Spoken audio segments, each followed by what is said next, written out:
티키타카 이슈 크림. 바쁘디 바쁜 현대사회 10분간의 쓸모있는 수다 스브스 프리미엄 팟캐스트 티키타카입니다. 저는 선희 기자고요. 덕형 기자와 오늘 이야기 나눠보겠습니다. 안녕하세요. 안녕하세요. 네, 벌써 한 주가 훌쩍 지났습니다. 핫한 소식을 살살 녹여서 떠먹여드리는 티키타카의 핵심 코너 이슈 크림 시간인데요. 자, 오늘은 어떤 주제가 준비되어 있나요? 최근 연일 뉴스에 전세 사기 소식이 다뤄지고 있는데 맞아요. 그중에서도 대표적인 인물이 소위 건축왕이라고 알려져 있는 60대 건축업자입니다. 네. 인천 미추홀구 등 일대에서 전세 사기 행각을 벌인 남모 씨인데요. 3천여 세대 2,100억 원가량의 전세 보증금을 돌려주지 못하면서 고통의 극단적 선택을 한 희생자가 3명이나 나왔습니다. 네. 우선 관련 보도 먼저 들으시고 이야기 이어가시죠. 인천 미추홀구의 전세 사기 주범인 건축업자 남모 씨가 구속되기 직전까지 전세 사기 피해자들을 속이고 회유한 정황 앞서 보도해드렸습니다. 수사당국은 남 씨의 피해 변제 계획이 과장됐고 실질적인 처분 가치가 있는 부동산은 사실상 없다고 보고 있습니다. 전 정말 이 젊은 청춘들이 목숨을 끊었다는 게 너무 가슴이 아픕니다. 네. 자, 건축업자 남 씨에 대한 수사 사실은 좀 계속 이어져 왔던 것 같은데 일단 지금은 어떤 상태인 거예요? 네, 남 씨에 대한 수사는 경찰을 중심으로 지난해부터 이어져 왔고요. 지난달에 검찰에서 남 씨를 구속 기소했습니다. 지금은 재판을 받는 피고인 신분인 거죠. 네. 지금까지 검찰에서 확인한 피해 사례가 700에서 800가구. 피해 금액은 500억 원 전후인데요. 이건 범죄 혐의를 적용하는 현재까지의 기준에 근거한 거고 네. 전세 사기 피해 대책위의 집계에 따르면 앞서 제가 말씀드린 것처럼 총 피해 금액이 2,100억 원이 넘을 걸로 추정되는 상황입니다.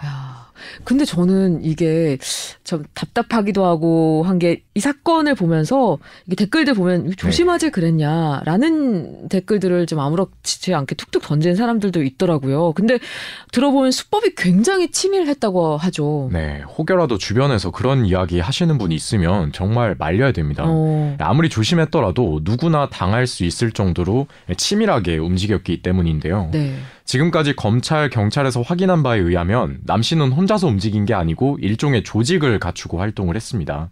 세입자들을 소개해주는 공인중개사, 그 사무실에서 활동하는 직원, 남 씨가 전세를 내준 건물에 이름만 빌려준 소위 바지 사장까지 전부 다 남 씨와 한 패거리였던 거죠. 네, 중간중간 불안감을 느낀 피해자들이 찾을 수 있는 게 공인중개사밖에 없잖아요. 근데 이 사람들이 피해자들을 안심시키면서 뒤로는 남 씨하고 같이 공모를 했던 거죠. 남 씨는 이 사람들 직급을 나누고 월급 형태의 돈을 지급하면서 장기간에 걸쳐서 거대한 전세 사기 구조를 만들었습니다.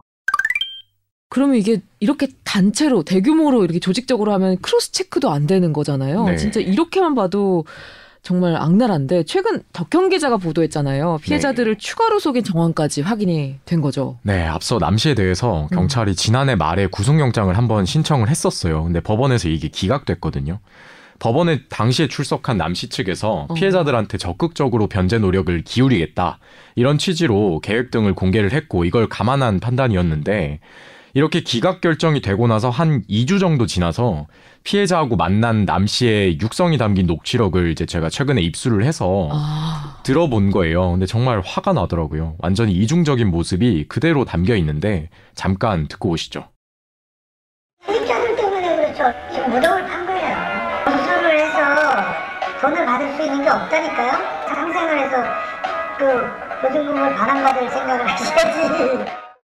저하고 같이 공동체 프로젝트를 이렇게 만들어가면 다 부자 되죠. 이게 엄청난 프로젝트예요. 단축자금이나 인터넷에서 이자지원이나 이런 것들을 얼마든지 끌어낼 수가 있다 이거죠. 한국에도 그 긴급자금으로 그런 우리들이 조달들이 있대요. 이게 잠깐 들었는데도 진짜 황당한데 이게 대체 어떤 얘기들을 한 거예요? 경찰하고 언론 모두 도움이 안 된다. 지금 이런 상황을 만든 건 오히려 피해자들이 너무 섣부르게 움직인 탓이다. 이런 식으로 가스라이팅 아니에요? 네, 가스라이팅의 얘기를 늘어놓고요. 같이 부자가 될 수 있다면서 프로젝트 얘기를 하나 꺼내거든요. 근데 이게 참 실체가 없는 허무맹랑한 내용입니다. 그러니까 결국에는 피해자들한테 전세보증금 돌려받지 못한 집을 사라는 얘기거든요. 그렇게 함께 하면 자기가 정부 돈을 끌어올 수 있다. 이런 식으로 또 한번 속인 거고요.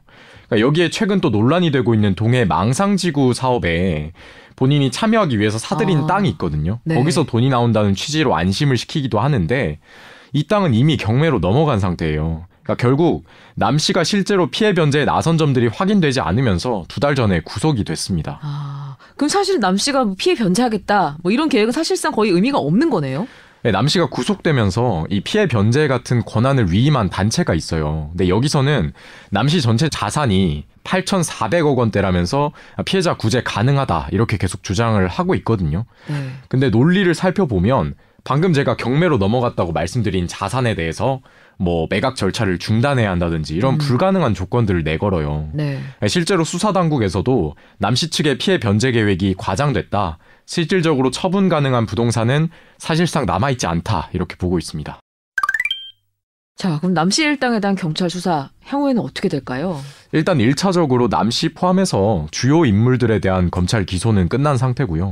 추가로 경찰이 수사를 벌이고 있는 공범들이 있는데 조만간 이제 검찰로 넘어갑니다. 네. 근데 단순 사기죄를 떠나서 범죄 단체로 볼지 여부를 판단을 하고 있어요. 네. 그러니까 이 경우에는 범죄 수익 환수 측면에 좀 더 도움이 되지 않겠느냐 이런 관측이 나오고 있고요.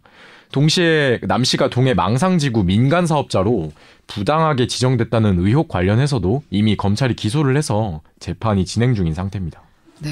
정말 거대한 사기극인데 빠르게 내용 이어갔습니다. 세 줄로 요약을 해주시자면요. 2,100억 원 넘는 전세보증금 사기 행각을 벌인 건축업자 남모 씨 일당에 대한 수사가 계속 이어지고 있습니다. 남 씨가 피해자들을 또 한 번 속이려고 한 정황까지도 추가로 확인되고 있는데요. 수사당국에선 남 씨 일당을 범죄 조직으로 규정할지 여부를 검토하고 있습니다.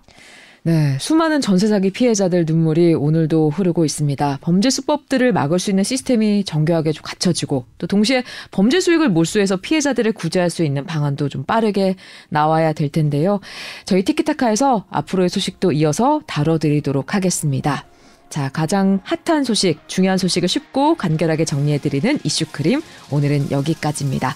다음 시간에도 쓸모있는 정보 가져와서 10분 안에 빠르게 알려드릴게요. 안녕히 계세요. 감사합니다.